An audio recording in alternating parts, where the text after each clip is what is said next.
Okay, good evening, everyone. Welcome to the Sacramento Sword School Destreza Lecture Series, episode 22. Our guest today is Jorge Luis Pacheco.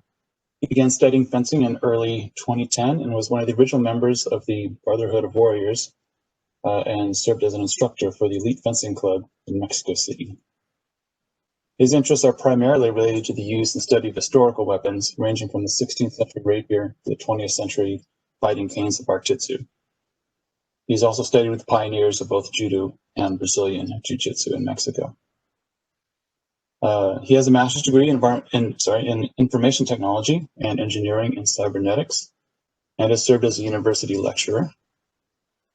As a result of his technical background and experience, he's created a systematic approach, order in the training, practice, and teaching of Western martial arts. His approach attempts to answer the questions how we create a training system that allows the competitor to take advantage of their strengths. And how do we identify the challenges and work to solve them? How do we train champions? How do we improve the world and oneself? He's also a certified instructor at arms in classical Italian fencing, passing a traditional board examination at the Sonoma State Fencing Masters Program. His goal has been to apply the pedagogical systems of Italian classical fencing from the Scuola Magistrale di Scherma of Rome to the teaching of HEMA. So with that, Jorge, let me hand it off to you. Thank you very much, Eric. I really appreciate the invitation and the chance to be here and have this conversation with you. I have to ask apologies for two things first. The first one, as you probably know, the English is not my main language, so I'm very nervous. That's the second apology. So I will try to speak as slowly as I can and try to articulate very well so I can communicate in a better way. So please, if you have any question during the talk, just feel free to interrupt me. So I'm going to start. I'm going to shut down. So let me just step in there. So actually, put your questions in the chat, and then Puck and I will pass them on to Jorge during the lecture. And if there's time afterwards, then we'll have a more open session for questions. Thank you so much. So I will stop my video in order for you to get a better voice from my side, but I'll be here, of course. So the topic for this evening is Verdadera Destreza in the New World. So this is part of the ongoing investigation that I have done in order to find what are some of the origins of Verdadera Destreza here in the New World, in the part that we knew as New Spain, or the reign of New Spain during the conquest. And after that, so most of the information that I will be sharing comes from original records in Mexico that we have been able to find in the General Archives, newspapers, and some first-hand books like the book from the Ángel Escudero, which basically is one of the main sources that we have regarding the story of fencing here in the city and in Mexico. So I will mainly focus in Mexico. I will touch some parts outside from the main part of Mexico, like Honduras and Peru, but basically that's what we are going to cover today. So for starters, I would like to start with this small song. This is a Christmas carol that was written by Sor Juana Inés de la Cruz. I don't know if you have heard before of this woman. This is a very famous woman here in Mexico, and it was considered as the muse number 10 or the 10th muse. So she was a person that was very close to poetry, wrote a lot of books and different literary works. And one of her works, she was a nun here in the city during the times of 1648 all the way to 1695. And I just recently found this small song that she wrote, and it's a song that was devoted to Saint Peter, San Pedro. And these were the kind of Christmas songs that these nuns did during that special time of the year. And the song goes, "There he goes with all the strength of the body of Christ, and goes as the best master in fencing, he who unnerved the Carranzas and cornered the Pachecos." So I like this specific song because it depicts the cultural knowledge that Sor Juana had on that time, and one of the main things that she knew about these specific writers of Destreza.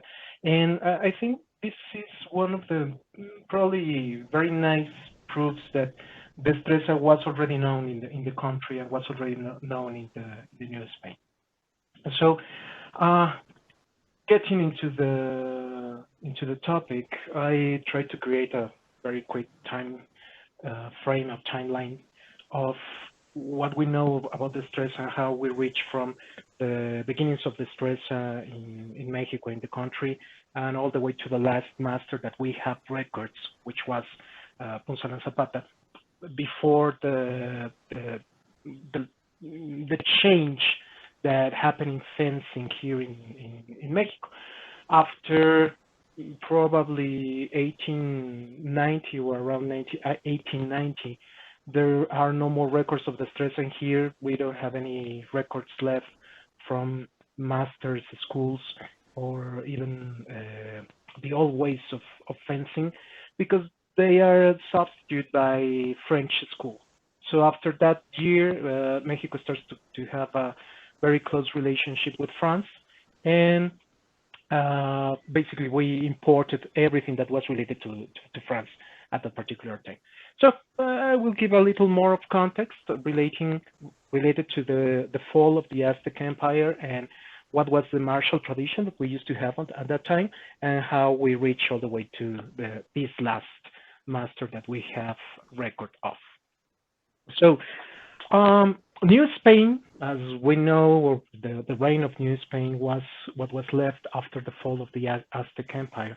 Before that actual conquest from the Spanish, the main tradition that we had in martial arts was the Aztec and the styles of fighting of the people who were indigenous of this country.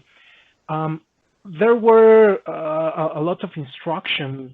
There was a lot of schools of instruction in this part, and what we know is that there was a systematic approach in how to teach the art of war. So every citizen of that empire, every citizen of the Aztec Empire, and all the different warriors of that time need to pass through a series of different trainings and a series of different weapons. One of the most famous weapons is depicted in this picture, which is the Macahuitl, which is a very close, well, it's a weapon similar to a club and a sword. At that time, the Aztecs did not have the knowledge of how to work with metal. Basically, their main materials were wood and obsidian. So this weapon was formed of those two elements. It was a cloth made by wood in the handle and obsidian small blades that were supposed to be glued to the wood through some kind of magic. At least that was the tradition. So every warrior at that time needed to pass at least more than 5 years of instruction in the specific schools. There were two, one for the people that were not part of the high elite of the country, and the other was more for the people who were part of the high society, priests and main warriors. So the type of training would be different depending on where you were born and how you were born, and who were your parents and who was your family. And also, the tradition of the warriors that we see here is one of the main warriors that we have still record of, Huatzlahuicole. This specific warrior was a Tlaxcaltec warrior. It was an enemy from the Aztecs, And actually, these people were the ones that helped Hernan Cortés during the conquest. So one of the things is that Cortés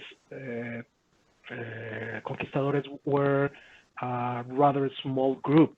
There were more people from the country that were helping him to get the Aztecs out from the power. So Tlahuicalli became very famous because he was a warrior that, according to the legend, was able to fight 6 warriors fully armored with only a single stick, and a stick of wood. And he did that by having a rope tied to his leg. And up to this day, we have the stone in which he supposedly fought inside the temple. So there was a tradition of martial arts in there. What we do not have is an actual surviving Macahuitl. It was lost. What we have is that the last Macahuitl, the last Aztec sword, we could say, was lost in a fire around 1888 in Madrid, and we don't have any more left of those. So there have been some attempts to simulate or to recreate this specific weapon, and there are some records in the Spanish tales that this weapon was so heavy, or it has such sharp in their blades that they could cut off the head of a horse with a single blow. So at the end of the day, there was a martial tradition, but this martial tradition was completely lost by the time of the conquest. So moving on 1521, we have the actual fall of the Aztec Empire after the fight of Hernan Cortés with the Aztec people. And this is the moment in which we actually have the creation of what we know as New Spain.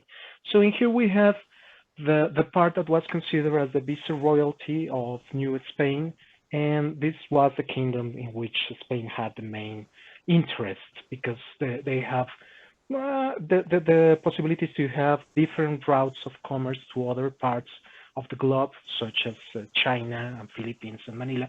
And also there was a rather big parts in which there were valuable minerals like gold, silver, and stuff like that. So the viceroyalty reign was from all the way to California to what we know right now as Mérida, Cancun, the south part of the country. From there, this was considered as a kind of a small kingdom. From there, we have other small kingdoms at the south part of the land, like Peru, Argentina, and other parts.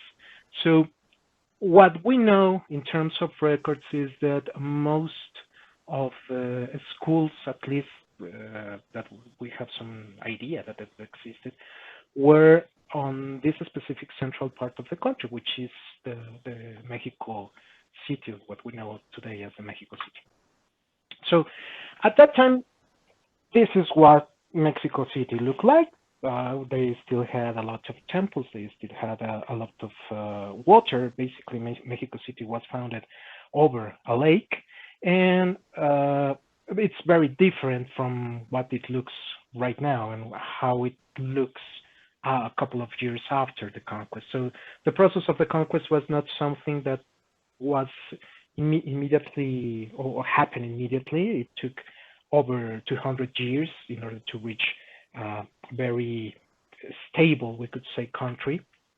And one of the things that, for instance, the Spanish did is to take pieces from the old city, like from a temple, and use them in their own construction. So this is an actual picture that we have in one part of the city in which they have used stone that had a snake in here, and they used it to create a new building. So that was very typical on all the different constructions that we have still in the main city.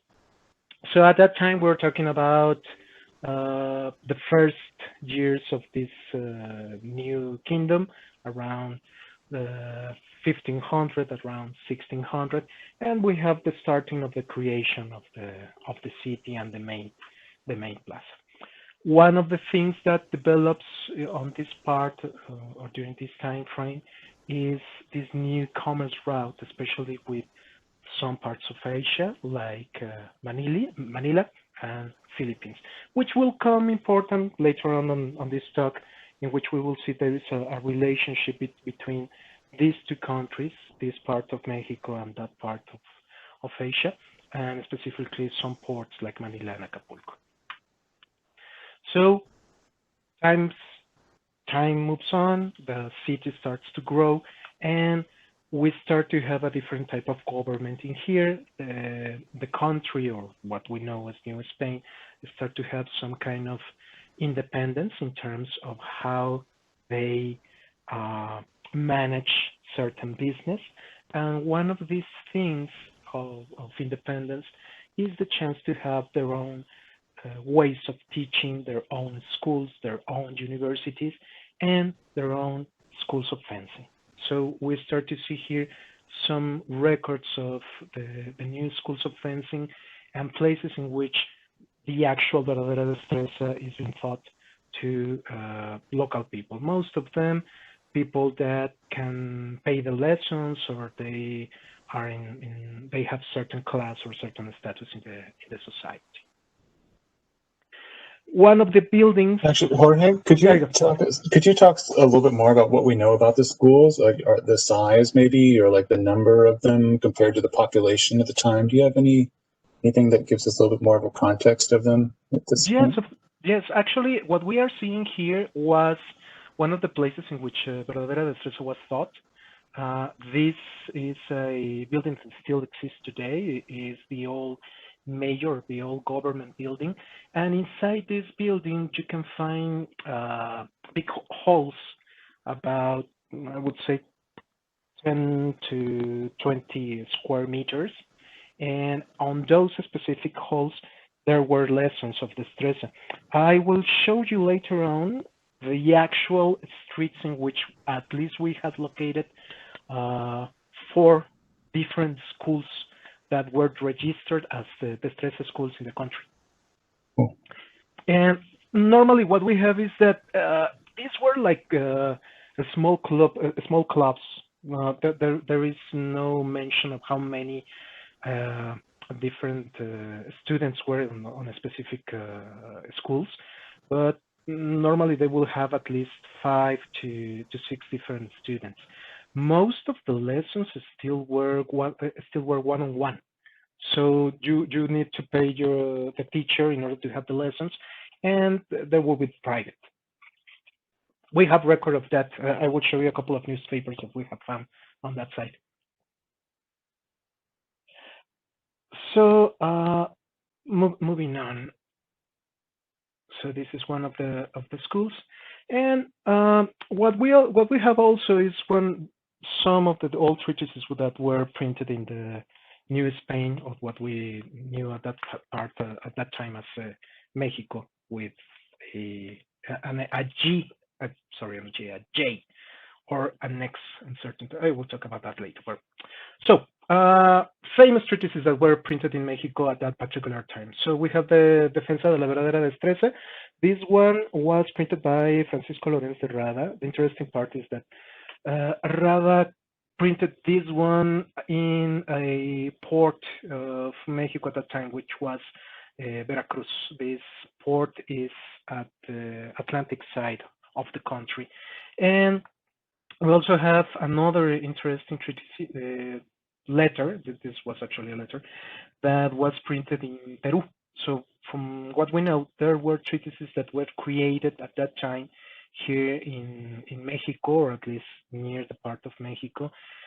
This part, or this specific treatise, it's kind of interesting because as many different books or many different conversations that these masters used to have through letters, this specific treatise was an answer from another letter that Lorenz de Rada found from Diego Rodriguez de Guzman, in which Diego Rodriguez de Guzman accuses Lorenz de Rada of not knowing enough Destreza. Basically, he didn't know about what they call Destreza Indiana, or the way that Destreza was taught here in the country. So Lorenz de Rada created this full book explaining to Diego Rodriguez all his knowledge about Destreza and all his knowledge about what he knew about Destreza Indiana and the way to teach Destreza. And we have another author, in this case was the one we're having here in our right, Francisco Santos de la Paz, which supported the first book, or this book, from Francisco Lorenz de Rada. And Francisco Santos actually goes deeper in terms of describing the methods and how to teach Destreza, or what was the way in which Destreza was taught in here, specifically in Peru, in Lima, in which he was living at that time. One of the interesting parts that Francisco Santos describes in his book is what they call the planta regulada, or the Indiana posture, which is a different way to present the ángulo recto as a posture. In here, we have a description of what they consider this different type of posture, different way to affirm or to stand when you are practicing Destreza. And one of the interesting parts is that in here, they change, or they move the feet in a different way. And they explain that this was the way in which Destreza and the ángulo recto was taught in that part of the country. So the differences between ángulo recto and what we call postura indiana, or postura regulada, is that you have the left foot, in front of your right foot. So it's very close to the depiction of D'Angelo has in his book, in which we see the ángulo recto, or maybe an obtuse angle, and your left foot a little more forward, rather than you will have it in a proper ángulo recto, or in a classical ángulo recto. This is the only one I have been able to find that specifically describes this kind of position. We don't have any other, or at least I haven't been able to find another reference in any other treatise related here to that specific part of the Destreza Indiana. So we don't know if that was something that it was the way that they use in Lima, but as far as we know in Mexico, they use the classical stance of the ángulo recto. Jorge, was there other footwork associated with that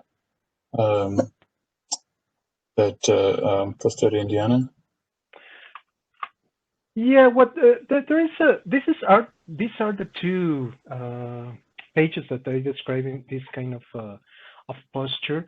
What they say is that normally when they stand on this position, they try to present the left side most of the time, like in old Italian, I would say, all Italian stance, in which you will have the sword behind the left hand. So in here it says that those who use this kind of position present the left collateral plane at the front, and they keep their feet, the left feet, in the front part. Doesn't mention if there is any other change in terms of how they step or the compasses, but basically it's only the posture, what they call as a Indiana posture. Now there are, I haven't been able to test that hypothesis, but I have seen this kind of posture in other pictures that show, for instance, how in the old times or at that particular time, the Mexicans used to have on their left like a poncho or a cape, probably. So it was very typical to keep the cape in front of you to protect and have a blade on your right side to work. So in that term, your left side, your left leg, and your left foot would be in front, and your right foot would be behind. So it's more of a two-weapon or something in your offhand. It's not really designed. Okay. Yeah, that's correct. It's like it favors more the use of two weapons or some kind of probably something on your left hand to provide the protection. Cool. Thank you. Mm-hmm. So the other famous treatise, the other famous book that we have in here was created by Simon Frias. This is a more recent one, around 1890, something like that. And in this case, he dwells specifically in saber. This is a very famous book. It's fully on the tradition of the Destreza. He uses all the different terms and all the different movements. And one of the interesting parts in here is that Simon Frias, as we know in here, was a master in Destreza that did his test in the city of Mexico. So we know and we have records that at least there were masters of Destreza, and those masters had a degree of masters, and they had this special permit from the crown to teach the Destreza martial arts and to teach all different weapons in the country. So we have at least three, one in Mexico City, one in Peru, and most probably one in the part of Argentina. At least from Peru and Mexico City, there are records. The one in Argentina, I haven't not been able to find one record, and a specific record, only mentions of that specific part of the kingdom. So in here we have, for instance, the actual record, so the transcription of the record that we have in the National Archive, in which we have a master of Destreza that did his test in the city. So actually we have two masters in here. One was Gabriel Joseph de Herrera. He was the master of the actual master of the city of Mexico in 1730. And the master that did his test with him was Domingo Perez de Aguilar. So this record is very interesting because Domingo Perez de Aguilar, according to the specific paper in here, he was a citizen of Mexico, but he originally came from Manila. In the actual description of his physiognomy, which is contained in the document, he's described as olive skin guy, slender, upright, with an aquiline nose and receding hairline, wearing scars from smallpox, and he was considered Chinese or from Philippines. So there were teachers, and they had to pass through all the different requirements in order to be able to open a school and to teach the different weapons of Destreza, not only rapier, but also montante and a couple of weapons more. I'm not going to dwell a lot in Carranza. We know that he had a presence here in Honduras, basically. That, of course, you probably know a lot more of that than I do. So what I would like to talk about in here, so what happens after 1809? So this that I have told before is all the way from 1521 up to 1809, in which is basically the time of the Kingdom of New Spain. So on 1810, the Mexican independence takes place, and this is when it becomes interesting because originally the Mexican independence was not an attempt to get Mexico outside from the crown. At that particular time, Spain was in war with France, and Napoleon wins that specific war. So he left France under the government of his brother, Jose Bonaparte, and King Fernando has to go into the exile. So the kingdom of New Spain tries to support King Fernando. The actual independence movement was an independence movement from the Kingdom of France, not from, let's say, from the Kingdom of Spain under the influence of France. At least that was the original concept of the original attempt to get independence from the influence of France through Spain. So when the movement started, they saw an opportunity of get a full independence movement, completely independent from Spain also, and create a new country. And at that time, what we have is that at least during the first years of the movement, there still were schools of Destreza in the city of Mexico, and they were offering lessons. But after the ending of this movement, in which the war ends around 1822, then these Destreza schools are no longer mentioned until we have the school of Ponce Zapata, which was this last master that we have record. During that time, what we can see from pictures and what we can see from books is that the main weapon that was used during that time of independence was the saber. And most of the people that took this fight in their second stage, in which they were actually trying to get this independence movement from the Spanish crown, were people that were originally trained by the Royal Army. So they were members of the Royal Army, and then they created their own army, the Mexican or the New Mexican Army, and they had this military instruction, but based fully on saber. We don't have evidence that probably they knew Destreza. At least the main or the core fighters, they were actually not trained in the military ways. The main people that started this independence movement were priests. The two persons that you see at the front in here, which these two were originally priests, and the actual movement of independence was through the influence of the church rather than the influence of the army, at least at the beginning. The independence was completed until this new Mexico army was created, but still it was basically based on the old Spanish army, but that was located in the country.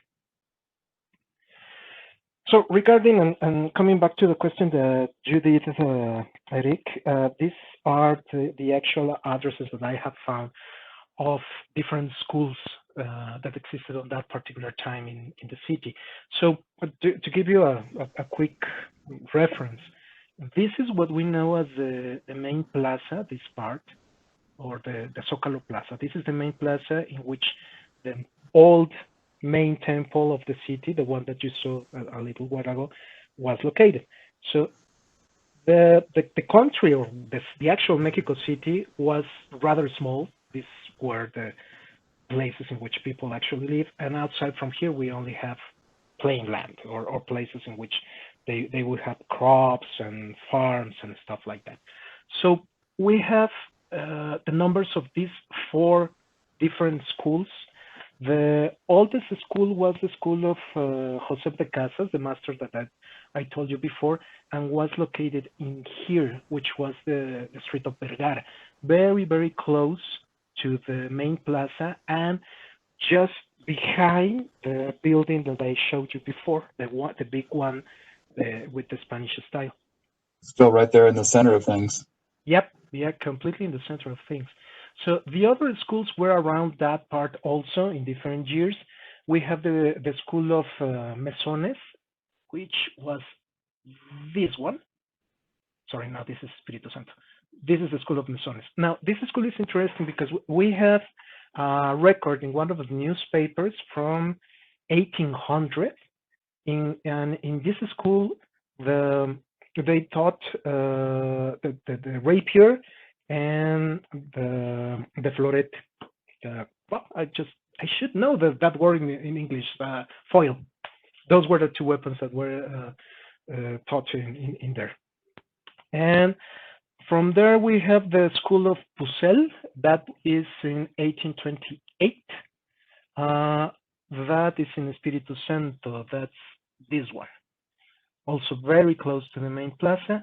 And the last one that we have recorded at that time is located in this part, which is the street of Refugio.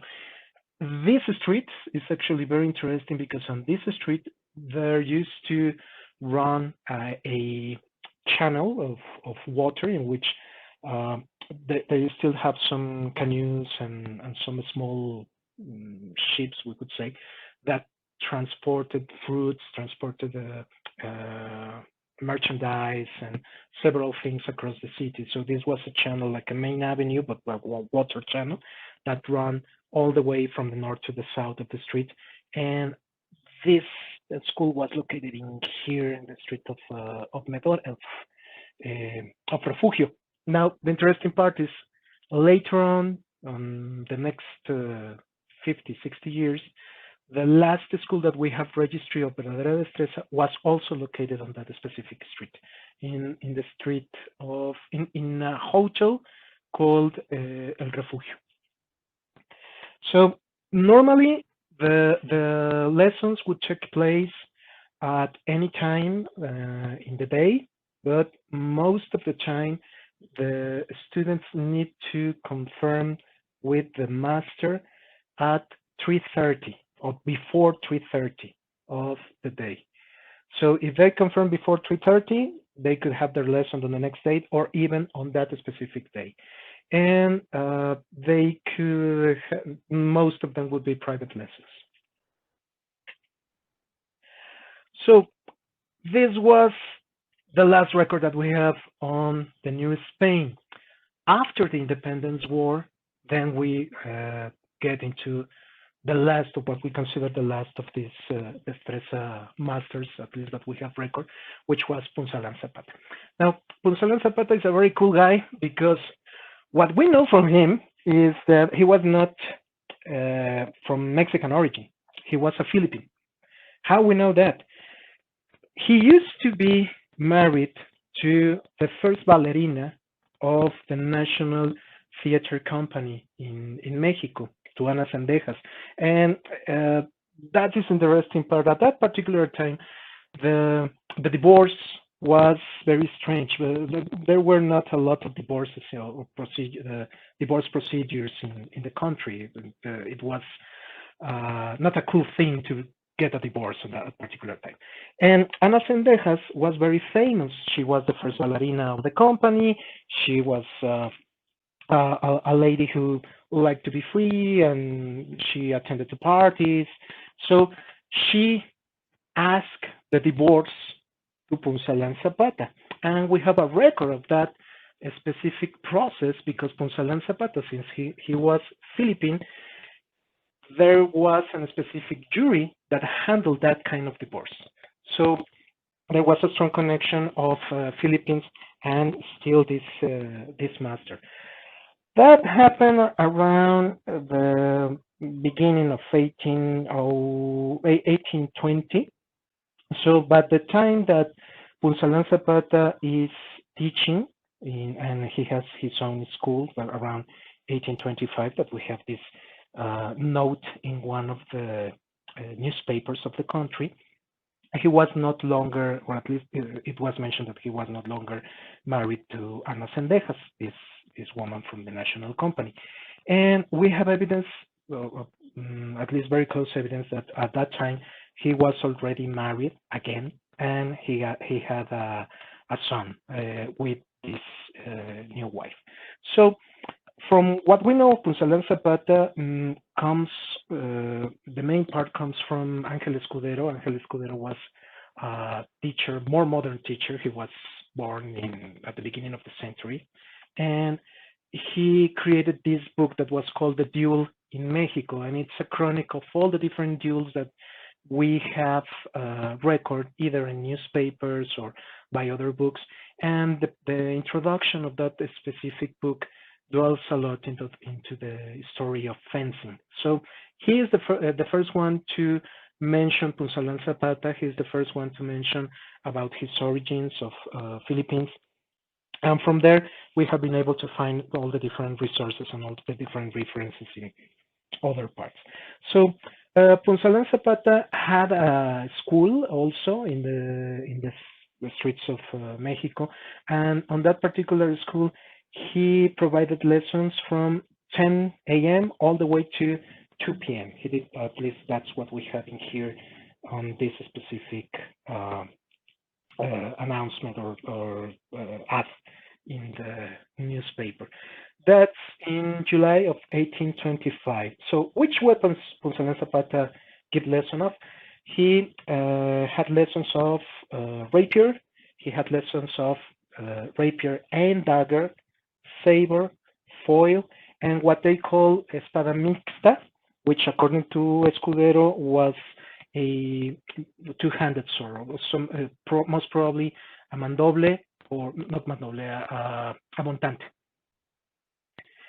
So Punzalan Zapata also was very active. He did several demonstrations in the country, well, in the city, especially in the old government palace, the first picture that I showed you, I show you. And what we know in there from the newspapers is that these exhibitions were very, very large. The halls inside that specific palace are not small. We are talking about rather large halls. And from what we have on the newspapers from here is that these halls were completely crowded. So there were a lot of people watching this kind of exhibitions. This is around 1825. So in 1820, well, it's 1826 if I recall correctly. In 1826, we have the evidence of a man called Punzalan Zapata, who presented himself along with his wife into the cathedral of Mexico City, and they presented a child that was born from that marriage. So we have here the copy of that specific record, in which it was 1824, in which Punzalan Zapata presents a kid known as José Antonio Trinidad Loreto Punzalan Zapata. And the grandfather and grandmother of this kid was Rita Toribia Manillat and Enrico Punzalan.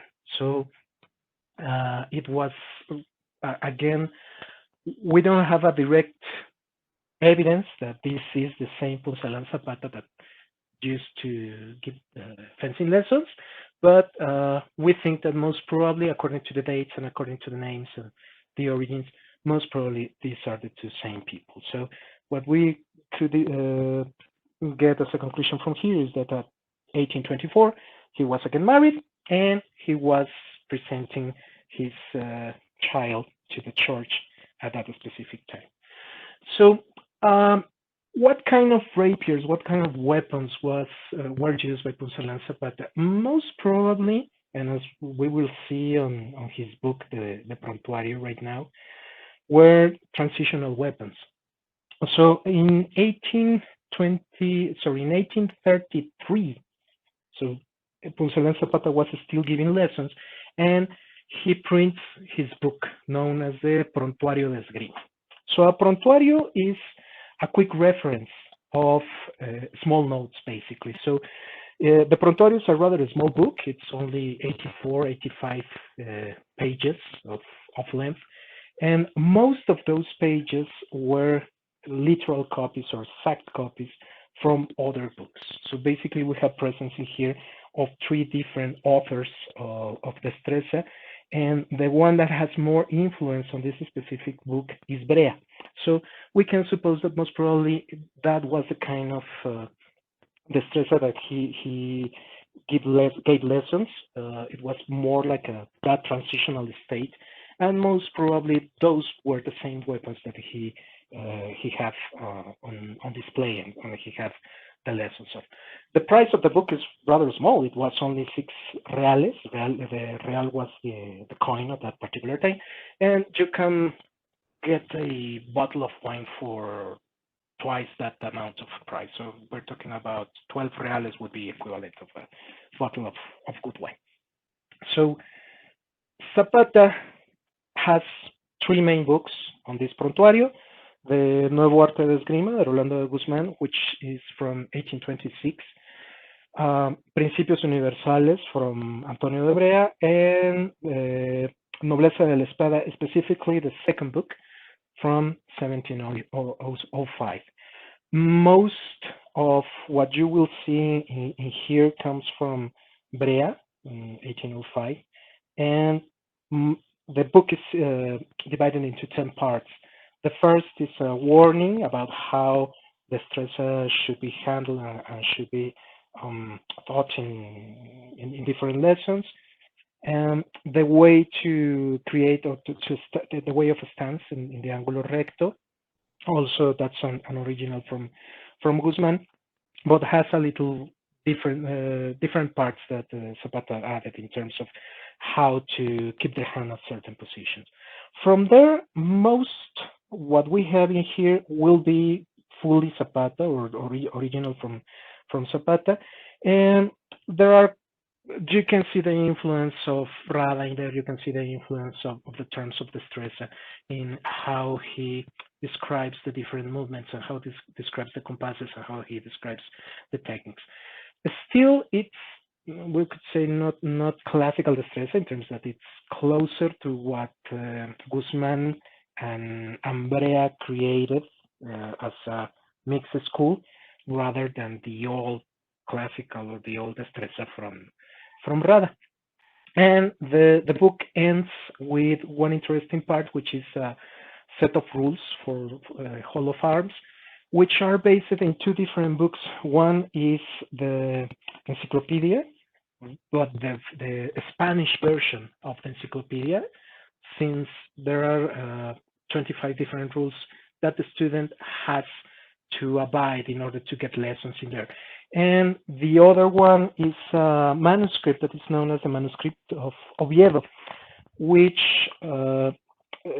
narrates or which describes what are the responsibilities that a master has to his students and what are the responsibilities that the student has to his master.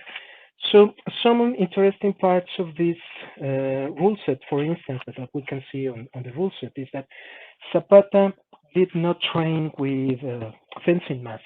Actually, it makes mention that the fencing mask is not, how you call it? It's not good for the teaching of Destreza, because it provides the student with a false sense of security, more like is the translation that we have in here.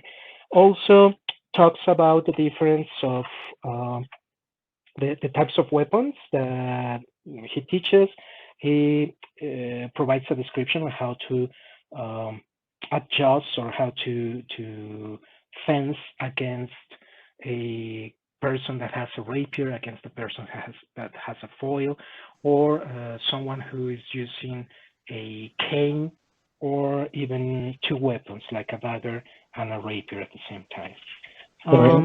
Yeah. Did you have a slide on this? No. Okay. No worries.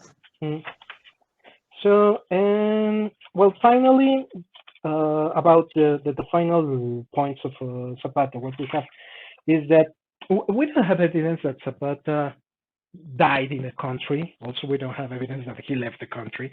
There is one specific author that mentions that Zapata left the country after his divorced with Ana Sendejas, which we know it was not true because he still did his presentations in the city after those years.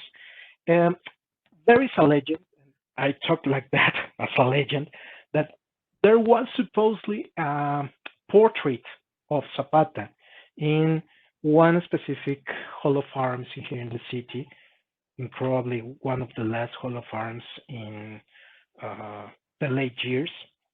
So this was the building. This building does not longer exist here in the city. And supposedly this was one of the biggest and most luxurious halls that existed in here. And according to that legend, there was a portrait of Zapata in the main part of that hall, but that portrait was lost when one of the last French masters that give lesson on that particular hall took the portrait and took with him back to France as a souvenir. So we don't have any more depictions of here. We don't have any other description of him, rather than he was Philippine. And that's as far as we go on the story of Punzal and Zapata. After that, Jorge, yeah. Is his work available for people to find or download or read through? The actual book is not publicly available, although I have a scanning of it, and I can certainly share it with anyone who likes to see it. I'm sure there's quite a few people that would love to see it. Mm-hmm. I'm actually creating, and this is like an add-on commercial. I'm creating a version of this specific book in which I am adding all the different notes in terms of the context, which books Zapata used, and some explanation of the different techniques and tretas that he describes in the book. So it's very based on this mixed school of Brea and this late Destreza style, but still you can see the influence of the Destreza in here. And especially one of the things I found a lot very, very interesting, at least in terms of how Destreza was taught in that time, was this final part, the actual rule set of the fencing mask. So he didn't like the fencing masks, but he had them available. He had a very pedagogic. He had a very ordered approach in how to teach Destreza. He started with the basics. He started with the foundations, the steps, and all the different stances. He gave a series of points in terms of when a student could take lesson, which days, at what specific times. I think there is actually a point in which there is a price. I'm not quite sure, but I think his lesson must be probably rated at over 20 reales or something like that. I believe I have a reference on that particular point.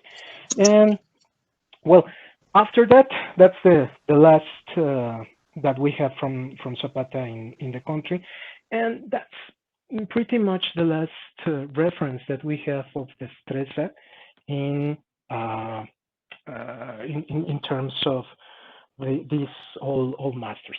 After 1910, the influence of France becomes larger here in the country, and what we have in here is presence of all the different masters from France, and that goes all the way up to probably the present days, in which the core of the fencing teaching and the core of the sport fencing style comes from France. And there are pictures and there are records of duels and masters, but from France specifically. So Destreza, we could say, or as far as we have found, Punzal and Zapata was the very last master that we have record of that still was on this specific type of pedagogy. Also, around those last years, between 1833 or 1838, Mexico passed through a pandemic also, but at that time it was cholera. So that practically wiped out a lot of people from the country and the city. And my personal hypothesis, my personal theory is that most probably he did not survive with his family after that disease. Why I think that? Because from what we know of Zapata, he used to have his school very near of a park, and I will go back to the map. So as you remember, there was a channel in here, a water channel that was called the Acequia or the Royal Channel, and around here there was a market, or the fruit market, and there is a description that specific fruit market was one of the main focus of the cholera disease on that particular time, and it was known as the Portal de la Fruta, or the gates of the fruit. So that was the part in which you could buy your fruit and basically your food, and that was the origin of the cholera epidemic at that particular time. So most probably he did not survive that time. We don't know. We don't have any other record of him after the. At least we don't have a record of death. I'm trying to locate if, as I found the baptism of his kid, there is a chance that the cathedral has a record of his death, but so far we have been able to check that out, and that's how we end that part of Zapata, and how we end that part of Destreza in the New Spain, and the story of this, what we think was the last master of this tradition in the country.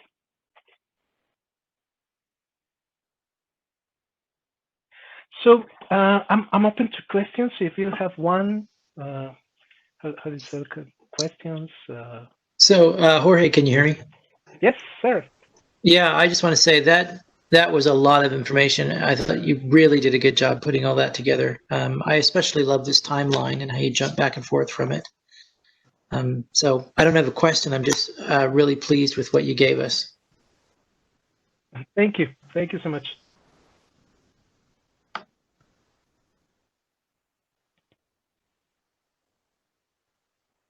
I think there were a couple of comments in the chat. Yeah, I think we got through most of them, but let's have a look.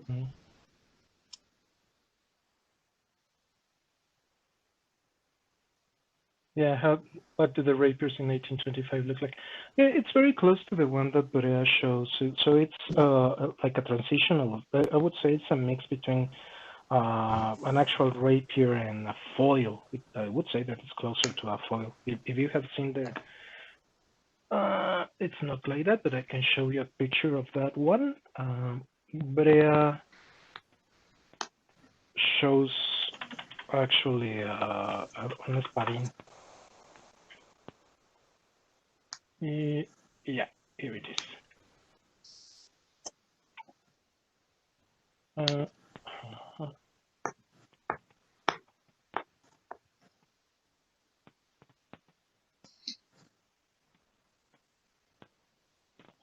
Let me see if I can share this one. There you go. Yeah. I don't know if you can see it correctly, but it's not an actual rapier. I mean, there are no gavilanes. They are rather small killians, and the size is shorter also. As another interesting point in here is that this particular book was used as a source for Perez Reverte book, the Fencing Master. I don't know if you have a chance of seeing the movie or reading the book, but it's very specific. You can see that this was the influence of that particular movie, because at the moment in which one of the characters in the movie, this lady that learned fencing in Italy, is having his first conversations with the maestro. The maestro start to talk and start to question her about fencing basic fundamentals of basic techniques. And she describes that she knows the 8 different thrusts and that she knows all different parries and counter parries. And ends with one specific part that I love, in which, and that's an interesting story. That was one of the things that I love after I was able to take the training in Sonoma University, was to understand the sequence that this lady was talking about, because he, in order to show to the master that she was worthy of having lessons with him, she questions him. So, master, how would you stop a direct thrust to in third? And the master, okay, well, I would just do a parry and that would be it. I think that would be the correct answer. And after that, she starts to describe at least 3 different ways to stop that specific attack and to make a riposte or an answer on that specific attack. So if you have chance to read that specific book, and this specific book, I think you would enjoy it in a very technical way.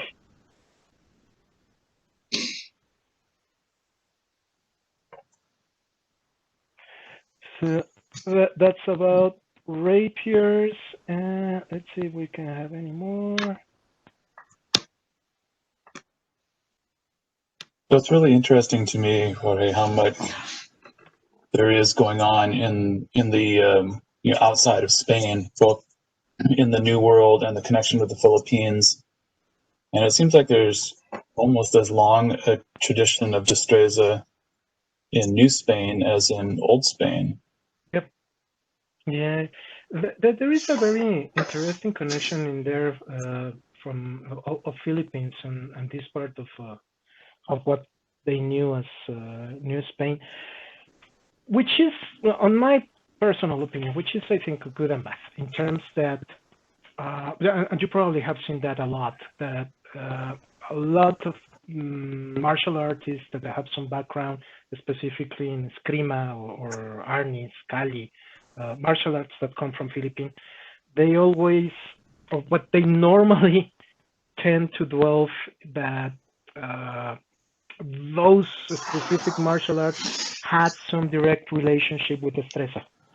And so far, I think that's kind of the holy grail. I haven't seen a direct relationship between Destreza and those kind of martial arts. There are movements that, of course, they are similar, especially, for instance, the conclusion move, and the way that there are some similarities in terms of footwork, especially in the part of the triangles. But as far as that goes, that's the only relationship that I can see directly. So my opinion is that to defend that Destreza give way to those martial arts, it's kind of a very long jump in terms of theory. At least what we can see, or what we can know directly from the books. That maybe there is in some part of Acapulco or in some part of Manila a lost book or a lost manual that actually creates this relationship. That would be like the holy grail for this kind of investigation.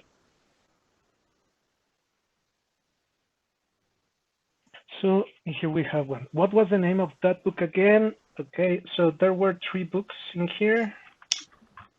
The book of Punzalan Zapata is called, this is a rather large title, Prontuario de Esgrima en pocas lecciones, from the citizen, ciudadano, Román Punzalan Zapata. And the 3 books that he takes from are the Nuevo Arte de Esgrima, de Rolando de Guzmán, the Principios Universales de Brea, y Nobleza de la Espada of Ra. Also this small manuscript, the Manuscrito de Oviedo, which is known as the M29, M as in mother, 29. This is a rather recently, actually. I think it was found just a couple of years ago. And it was found in this the city of Oviedo in Spain. Sorry, in which city did you say? Oviedo. Okay. I found this. Yes. Tony. I forgot his last name, but well, there is one person there in the United States that in his web page has this specific text. I just forgot the name. Okay. So I have a question, Jorge. Yeah. So you talked a lot about the historical roots of Destreza in Mexico. I'm curious, last I visited, you were working with Elite Fencing Club and you were trying to rebuild the tradition in Mexico City. How is that going? Aside from the pandemic where we're all shut down, have you been having luck teaching the tradition? Yeah, I mean, we have very good at that part. What I did is to apply the fencing process and pedagogy that we have in Sonoma to the teaching of Destreza. So that first generation was great. I mean, we did everything. We basically handled over all the different things that I learned on Sonoma, and I think we have very good success in there. So from that time up to this particular time, I could say that right now I was able to teach the next generation of trainers or of people that created their own fencing clubs and their own schools, and they are right now teaching also Destreza as part of the curriculum. So at least 3 of the new schools that have been created in the city come from direct students of mine. So that to me has been a very great success on that side.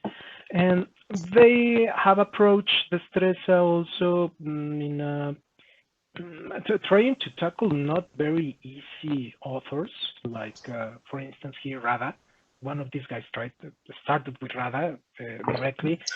So it's been interesting. I have helped him on the testing process and the creation of lessons.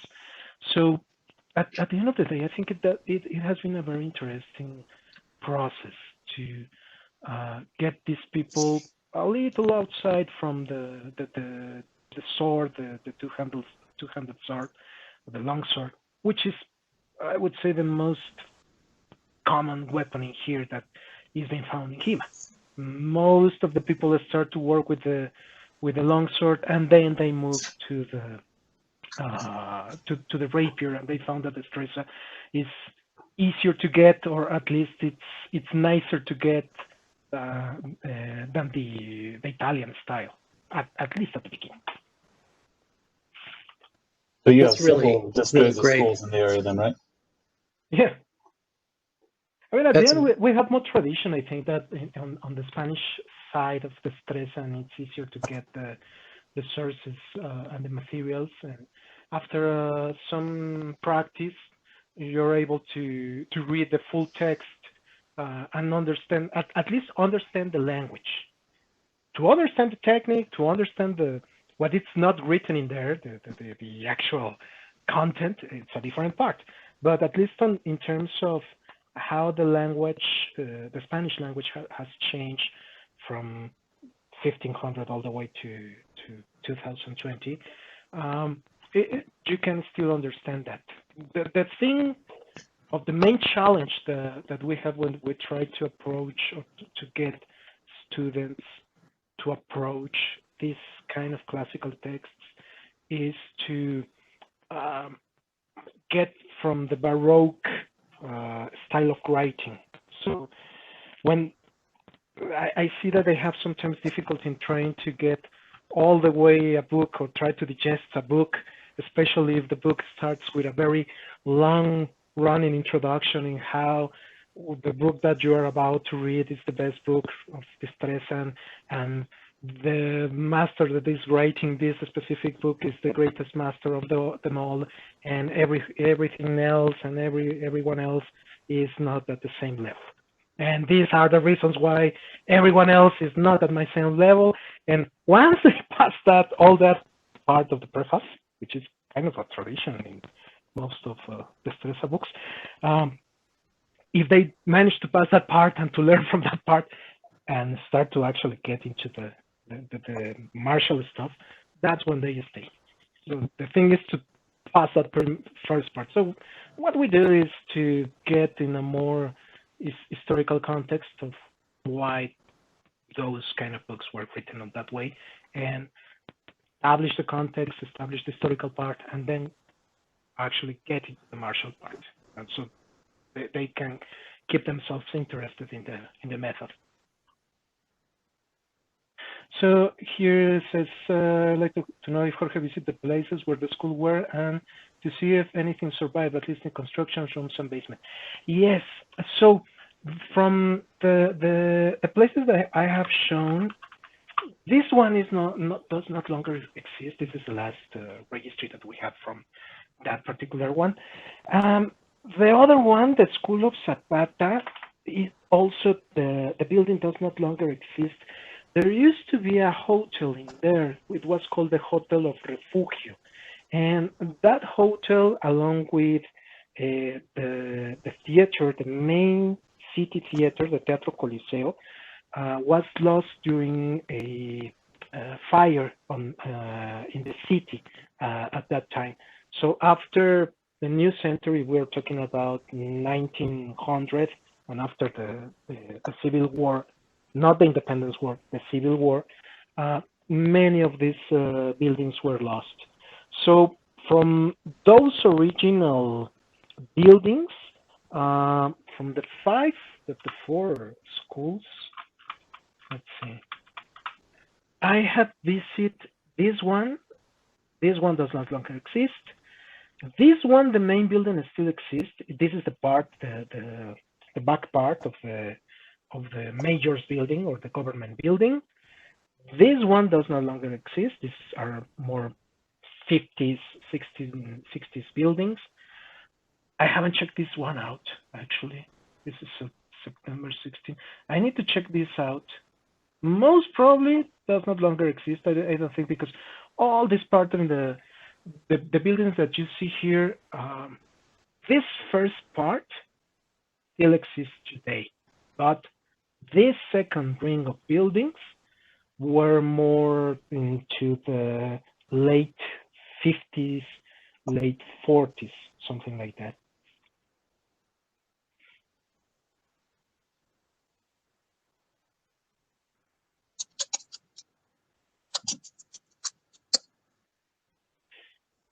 Yeah, so that's as far as I know in terms of those specific schools. We don't have a lot of in there, at least, but who knows, maybe in the general archive we still can, there is a lot of material that has not been indexed and researched in the general archive here in the city. These are, for instance, this prontuario, although the only copy that we have is in the general library, the public library in the National University. That's the only copy that I am aware of, along with, interesting thing, along with a book of Rada, actually the second book, the second book of Rada. What Ángel Escudero says is that he does mention that this book was a gift, most probably, of a friend of his, because he makes reference. As far as I know, there is some mention of that. In Mexico, we call it compadre, is the godfather. So it's the godfather of his kid, and it was a gift from this godfather.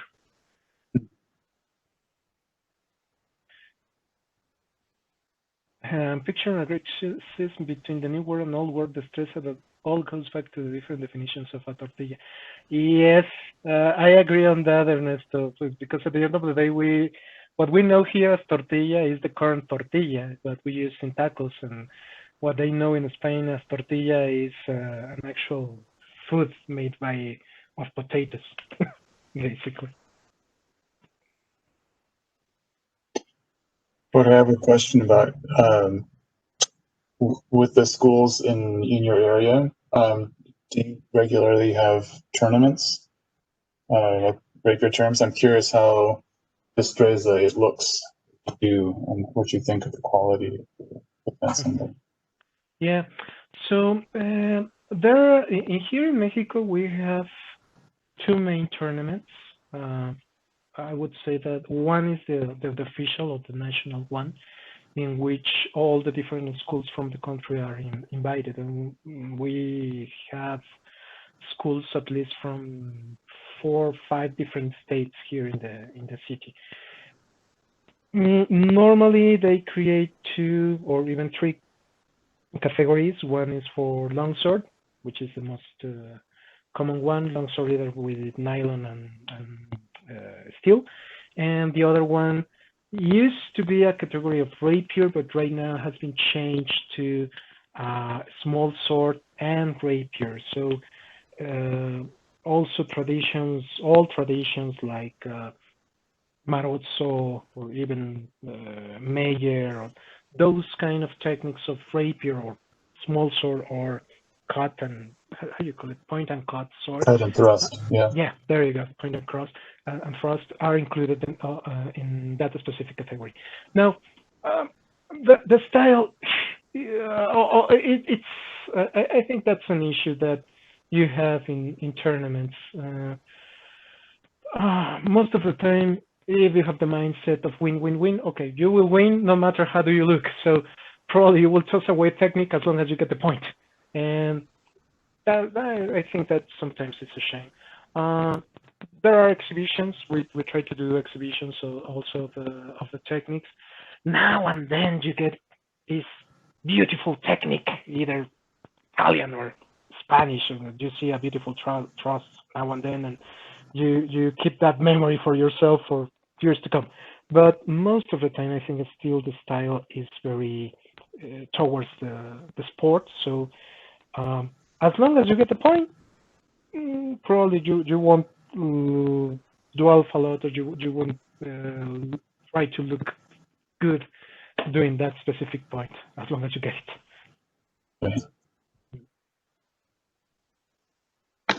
So I think that speaks to another question. A lot of times we break people down by like a little more sporting play, or people that try to stay as close to the text as possible. Where would you put yourself on that line between sporting play and textual? My personal belief on that side is that this is a tradition.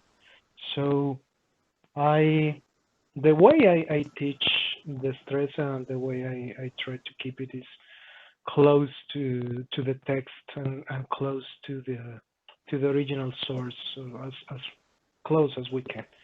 And to me, there is a difference between the mindset that you need in a tournament and the mindset that you have in a lesson, or the mindset that you have during the common training.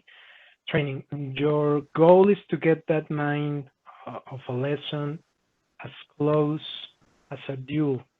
In a duel, you only have one chance, and it's 1 point. So your mindset needs. My point of view is that your mindset needs to be rather more cautious, and you have to take into account more things. In a sports environment, you will have a lot of chances, and probably you will just rack the points, and you will try to get the hit, and you will try to get a hit in the closest part of your opponent. So if your opponent shows you a knee, you probably will try to touch the knee. If the opponent shows you an elbow, you will try to touch the elbow. And I think that gets kind of lost on that side, on that particular point.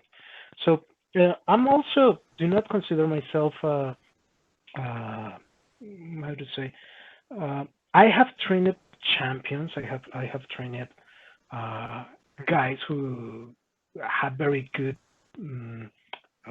positions in the tournaments, but I do not consider myself a tournament guy. I like more to keep the tradition and to train, to understand that tradition and to try to apply it in a more dual mindset.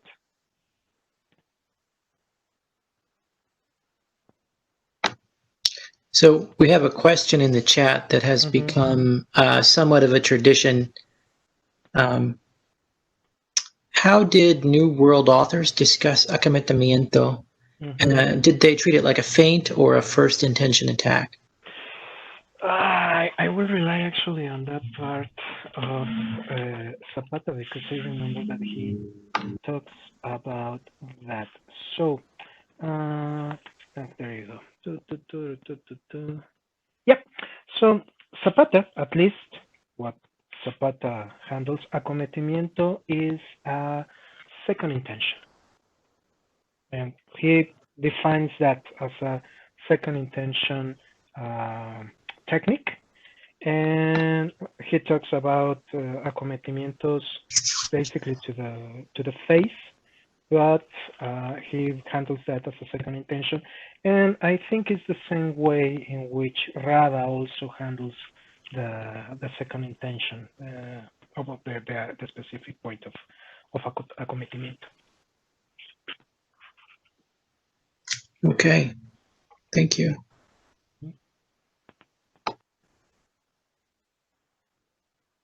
Is this an internal vet or something to find out how acometimiento is handled in different traditions? We just started asking that question to everybody. At this time, we've been very nice about it because your name is also Pacheco, but there's a bet in the lecture as to how many times people will say mean things about Pacheco, but not you. Oh yeah, the other Pacheco, the good one. Yeah, the Pacheco. That's right. You're the good Pacheco, right? Yeah. Well, we should just call Jorge Pacheco, and then the other guy can be the other Pacheco. The other Pacheco. That's what I do with my students, actually. When I tell them that I was reading Pacheco, not this Pacheco, the other Pacheco. And he used to say this thing.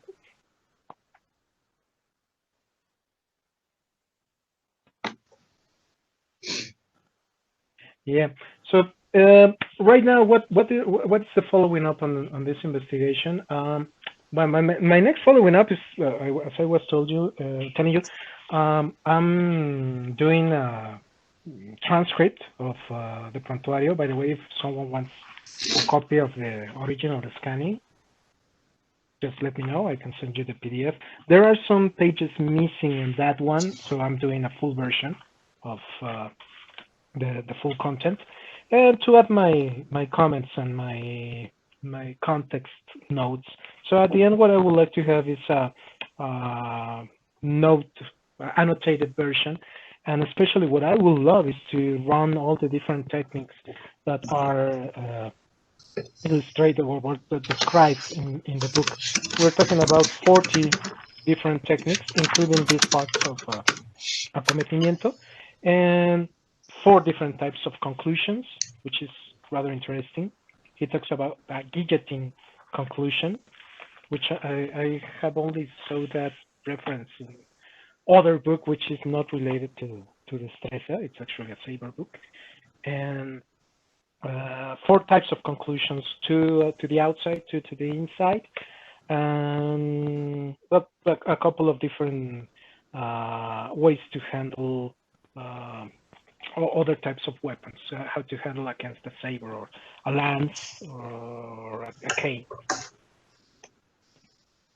So that's hopefully the thing I will do during the next month, since we are right now are still inside the house. So we have at least some time to get this again. I'm really looking forward to it. It sounds great. The guillotine conclusion sounds like a pro wrestling move. Yeah, I agree on that.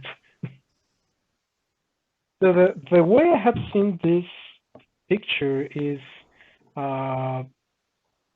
it's an attack to the neck, to the back of the neck. So it's I think it's very clear to try to understand that one. The other three ones, I'm trying to get them still. Because there is, as a prontuario, there is a rather small definition. You don't get a lot of detail in how to do that, because that was the thing. It was like a quick reference or a textbook, basically, for your students. So you would provide this to your students, and then you would teach using this kind of reference.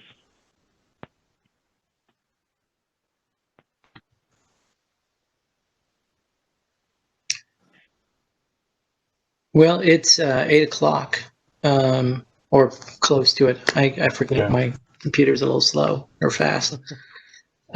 Let's see if we get any more questions for our lecturer, and then I'll let Eric take us out. Mm-hmm.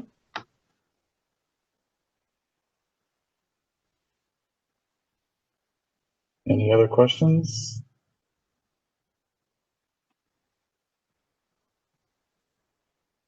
I don't know if there were any questions left. Yeah. So another interesting anecdote related to the novels of Arturo Pérez Reverte. Actually, that not that one, not the Fencing Master, but the Capitana La Triste novels. Those were the books that made me start to study Destreza and study him, actually. That was very interesting because I read the book of Capitana La Triste, and in the book he mentions that the Capitana La Triste practiced Destreza, and for me that was the first time I actually heard about the term. So I started to search and see if there was a way to learn Destreza here in the city. Luckily for me, I found the Hegue, the Hermandad de Guerreros, which was one of the first groups that practice fencing in the city. And there you go, I started to practice there. We used to practice in a park, very near my house right now, the Chapultepec Park. From there, we get more serious into the practice, and that's when we started to create our own group, as we know today, the Lead Fencing Club.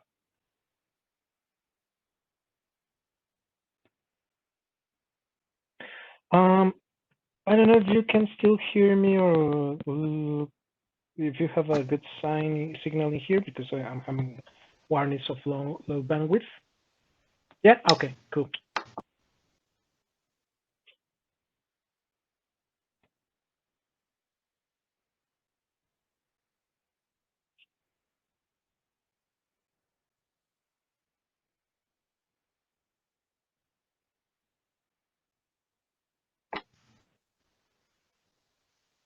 Eric, are you still connected?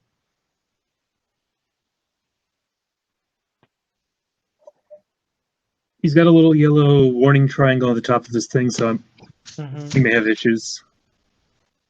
Yeah, most people have a yellow warning triangle right now for me. Who knows? It may be the time. Yeah, there's a question. Do you guys do a lot of sable de frías? I know Roberto does.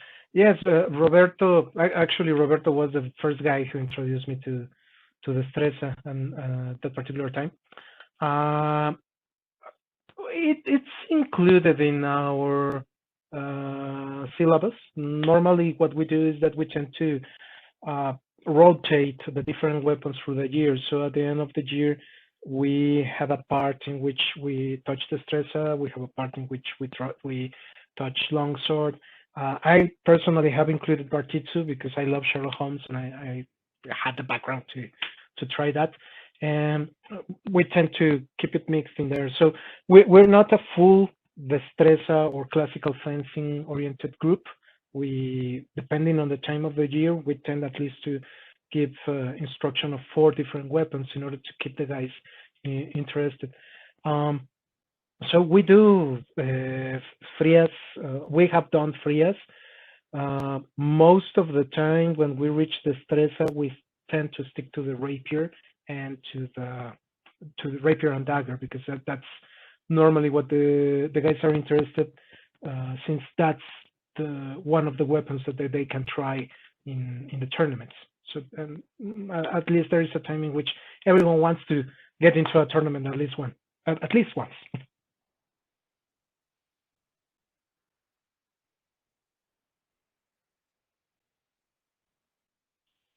So I don't know if you have any other question.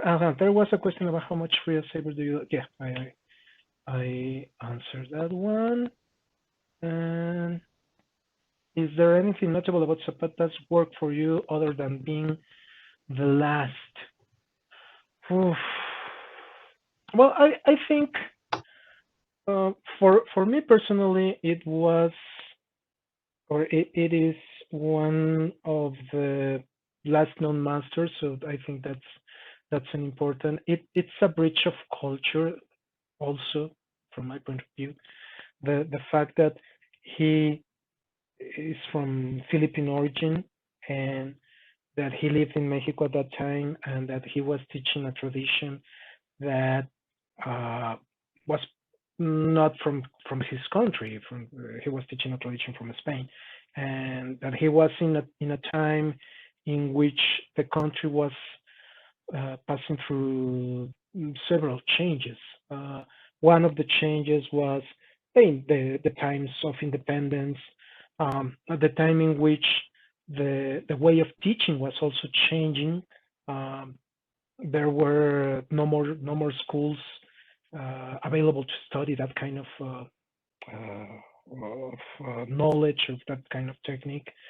So in a way, I think Zapata, for me, in a very romantic way, represents in a way, or has certain very certain parallelisms, or certain things that are the same in what we are currently experimenting in our time, in terms that we are trying to teach something that has a lot of years. We are trying to interpret the original texts in the best way we can. We are trying to build on a tradition, and we are trying to make this tradition stronger and make it more open to different audiences, to different people that it's interested.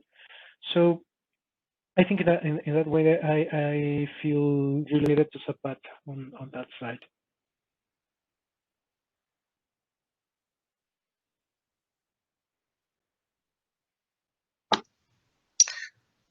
I think that's a good place for us to stop. Just a really great lecture. Can you guys hear me? Yes.